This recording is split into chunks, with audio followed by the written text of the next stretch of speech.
Okay. So the screen is not showing in full for me again. If we can, perfect. Well, better.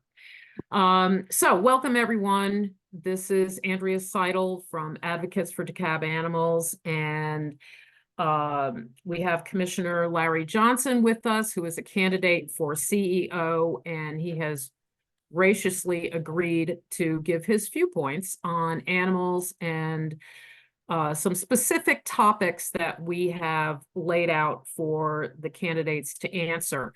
And I still can't see the whole screen. Mostly I'm seeing the what. Okay, there we go. Can you make it a little smaller, maybe? Okay, so just as a reminder, for those of you who don't know, and maybe go back up one slide. Advocates is a grassroots nonprofit organization. We hope that anybody on this call is a member, and if you're not, please join us at our website. As I've said, we've asked the CEO candidates to review our data and the challenges with DeKalb pets, and now we're asking them for their commitments and their solutions to these challenges. We all know that voters care about animal welfare. In addition to other topics, animal welfare, which is associated with many people problems as well, but specifically homeless, mistreated, and overbred animals are a problem. So we'll be addressing that today. And right now, we're speaking with Commissioner Larry Johnson. And I'll say with that, thank you for joining us, Commissioner Johnson. Thank you for having me, and I appreciate the time. Okay.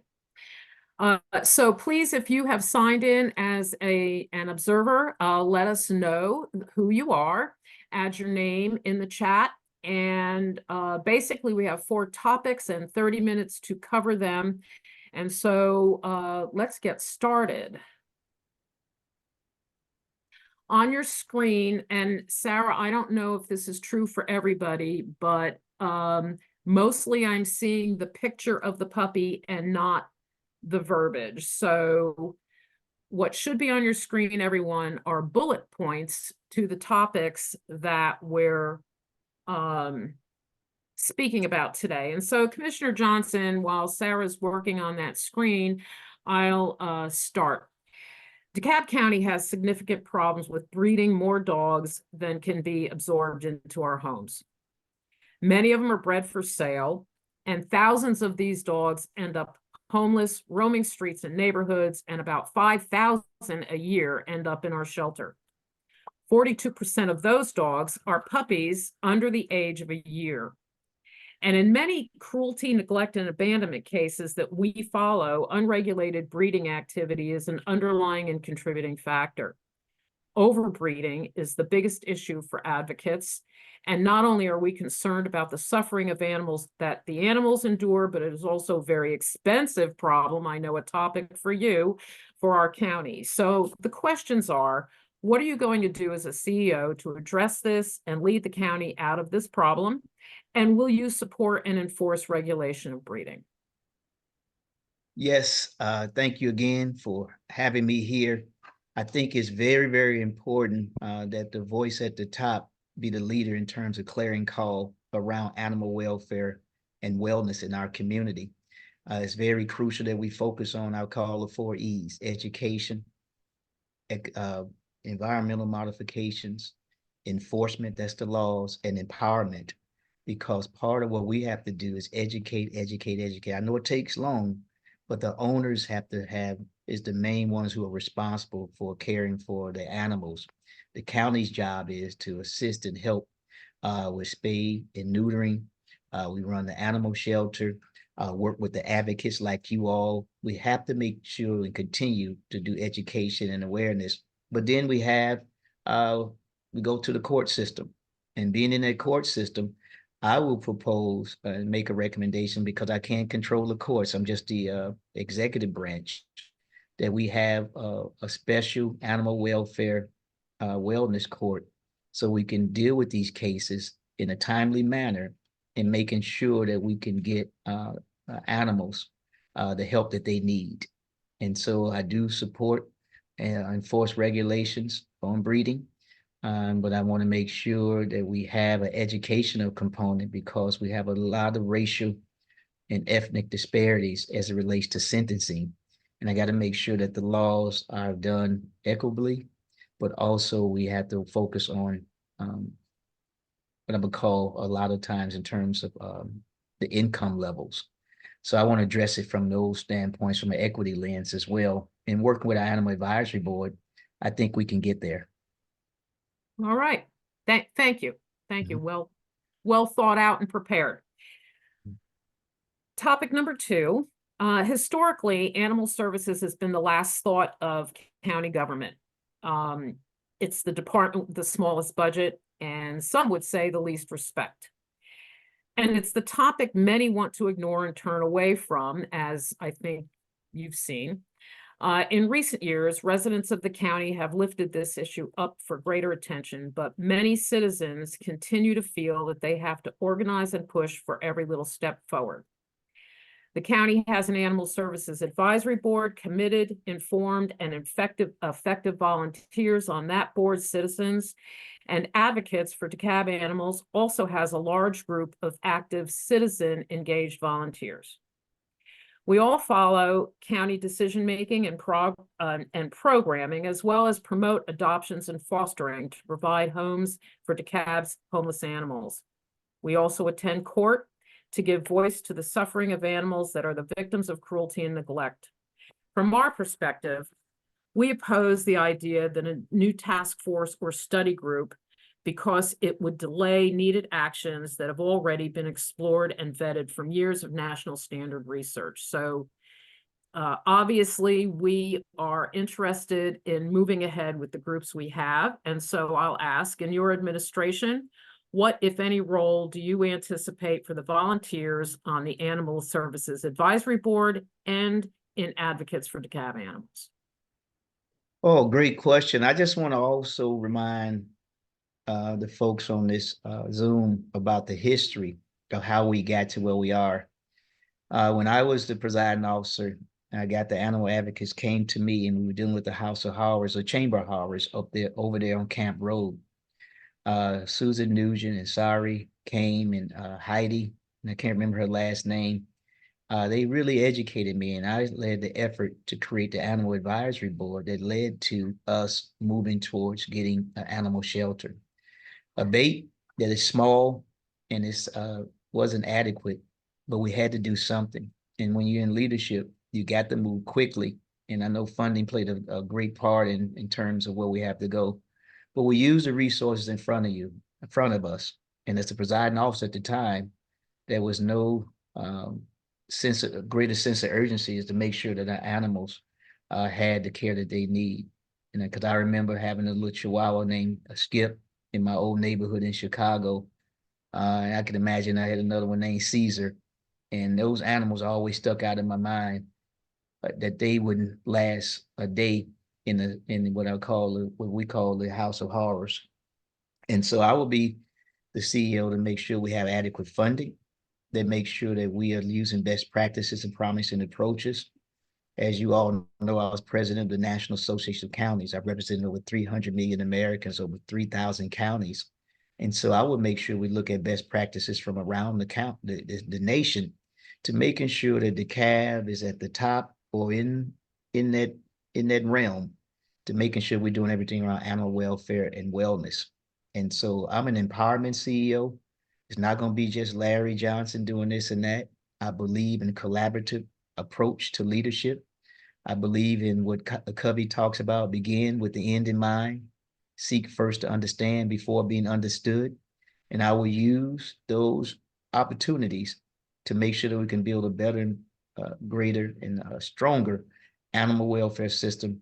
But it's going to rely to us on working as a partnership, public-private partnership, animal advocates, the CEO, residents in the community, bringing us together so that we can see how to increase volunteerism, how we can increase building additional space for animals welfare, also where we can do more innovative programs. it allows us to connect the dots. And so I'm going to rely heavily on the Animal Advisory Board because I believe in them. I would never put that group together. We did some great work in the very, very beginning, and they have a lot of institutional knowledge. And I'm a capacity builder. I build on the talents, abilities, and gifts of the people around me. The largest room in the world is the room for improvement. And I'll continue to work towards that because I don't have all the answers, but I'm willing to be a CEO at the table to listen and to see what we can do to make life better for all citizens as well as our animals. Well, thank you. We're gonna hold you to that. All right. Well, you can All hold me, right. Jen. I did it before. I'll do it again. Okay. All right. All right. Topic number 3. Each year, hundreds of DeKalb residents are charged with cruelty, neglect, and abandonment of their animals. Often, these crimes are connected to other crimes, some of them violent. Additionally, the connection between animal neglect and cruelty and domestic violence, spousal and child abuse has been well established by public health researchers. Advocates would like to see leadership address these issues with preventive measures. Additionally, the victims of animal cruelty and neglect are impounded by the county into the crowded shelter and are often held there for months and even years, as you have heard, adding more punishment to the animal victims on top of the bad treatment that led their owners to be charged in the first place. DeKalb has recently joined many other counties in Georgia in utilizing motions to dispose of the animals prior to trial and petitions for cost of care to release the dogs so that the animals are not sentenced to confinement when their owners are charged. So we have a few questions associated with this. As CEO, will you continue the practice of utilizing state laws such as motions to dispose and cost of care to encourage release of the animals? If so, will you be willing to develop written procedures for use and automatic implementation of these practices, which is not happening now? And will you also develop an operating policy that encourages owners' release of the animals before the cases begin? Yes, yes, yes. And like I said before, I am not an expert in animal welfare and issues. So I will rely heavily on the advocates who are in DeKalb and look for best practices across the nation, because the goal is to not have our animals in confinement, but to have them in the best place they can to get the care and the things that they need and move us forward. And so you're looking at someone who's always been a collaborative leader who understands the pulse and the concerns of issues. I have a master's in public health, and in public health, we look at systems change. We look at for change agents. We look at how we call the social determinants of health. How do we impact the issue that we face? But I also would look at it from an equity standpoint. We have to make sure that the laws and things that we create are equal and fair to racial and ethnic minorities in our community, because they share the overburden of the sentencing or the issues that we face in our courtroom.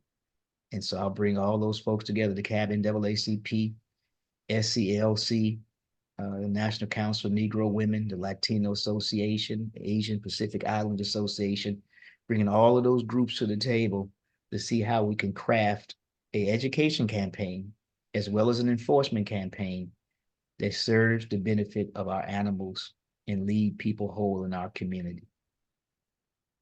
Can you maybe elaborate just a little bit more on what your office would do? I know you're talking about bringing groups together, and Right. that's terrific. We certainly hope to be included. But Yeah. what would your office do regarding procedures for the courts to follow so that animals can be surrendered rather than held in stasis as live evidence? What will you do with your power as CEO in this regard? Yeah, with my power as CEO, remember, I can make a recommendation to the courts. I can't control what the courts are going to do. I will use my bully pulpit working with you all, because it takes the collaboration is more than just the CEO. It takes all of us. And so I will use my power, my voice to say, hey, here's some recommendations we strongly urge that our judicial partners accept. But there's also things that we can do in our animal shelters that we do have control over. And I will use as much power as I can to implement the operating procedures that encourage owners' release for animals before their cases begin. I mean, I don't know if we can create a probation system that the animals can get out and go into another confinement as opposed to staying in the shelter. I don't know, I would love to do something like that because then we can tweak it to get them out of there. And legally, I'm not a lawyer on how those things work, but anything I can do to make sure that we can get them get an early release, I'm going to be an advocate for. Oh, okay, and we'll move on, but I just want to remind you that much of what is missed in this process is before it hits the court. While it's Right. still under the jurisdiction of animal control, code enforcement, and that's the the part, like. right? That's the part that if I have the most control over in terms of operating procedures, I'm going to do everything in my power to make sure that we alleviate the pressure on our animals and making sure that they have what they need. And that's why I rely on you all as the advocates to help me and guide me on what are the best policies and procedures. And I don't mind being a person who fights for that because I know you care about our animals and you care about people. And so whatever I can do under the CEO office around system changes, operational changes, I have no qualms about doing that. I just saw the state laws up here and I know they supersede anything the county will try to do. And so that's why I added in, I can't be responsible for the judicial branch. I'll do everything that's under the executive branch to move this process forward. Okay. And I want to remind everyone that you were very quick to answer our initial survey, and you had answers that we would have generally hoped for. Some of them may be a bit stronger, but our concern is also sense of urgency. We see this as a crisis where euthanizing dogs at our shelter every single week. And so the final topic in question is the CEO has a powerful position and holds significant ability to execute plans. Do you consider the state of animal welfare in DeKalb to be a crisis? Why or why not? And in what circumstances would you expect to implement quick solutions, for example, under a year to address urgent issues? Great question. Yes, I consider it a crisis. That's why we have the overcrowding. As you see, when I was a commissioner, I voted for the additional funding for space. I've supported the spay and neuter programs that we have put forward, and to make sure that we can alleviate this crisis as much as we can. And so as a CEO, I will continue to have a sense of urgency on what we got to do to make sure we alleviate the pain and suffering of the animals that are in DeKalb County. And so you rest assured that it's going to happen. Like I said before, I was the one who led the effort to get the Animal Advisory Board started that led to us down the path of putting us in a way to understand animals and making sure we had them in funding in the budget and also have the animal shelter that we have today. So that's the first thing. The other part is the circumstances would you do this to expect, would you expect to implement quick solutions? I rely heavily on our staff as well as the advocates to bring me the things that we need to get done as it relates to animal welfare. And so I will move quickly, swiftly, and without reservation to making sure that we can have the services that we need to care for our animals in our community. So I want to continue to stress that when you deal with a crisis, you got to move forward. You can't hide it. You can't look behind the corner. The buck stops with me as the CEO. And anybody who's ever dealt with Larry Johnson, I've had a district who had a lot of issues that we were able to resolve very quickly, from no sidewalks, inadequate libraries, had seniors that had a senior center in an old funeral home. We got that taken care of. We didn't have air conditioning in our parks and rec centers for our young people. We got air conditioning for them. So I moved very quickly to make sure that we remedy and can make sure we have what I call a fair, equitable solutions for all stakeholders in DeKalb County. All right. Well, that was our last question, and we actually have time. I assure you that you will be seeing red shirts in the future. Okay. All right. And you'll be welcome to wear yours. I'm wearing mine. Um, I got the old one now. Y'all got the new. I got the one, the No, original. this is actually an old one that I've got on, so Okay. they held up pretty well. Yeah, that's right. So I want to thank you and everyone else for attending and remind everyone that early voting started yesterday on the 10th and it runs through Friday the 14th, and election day is the 18th. And you can visit our website, which is up here on the screen, to access a recording of this forum and for more voting information. So please join us. And Commissioner Johnson, thank you. Have a great day. Thank you for taking Thank time you. out of your busy schedule, and we'll see you soon. All right. Thank you all so much. And vote for Larry L.J. Johnson. I need your support and vote. Experience still matters. Thank you so much. Bye-bye. All right. Take care. Bye-bye. Bye. Thank you.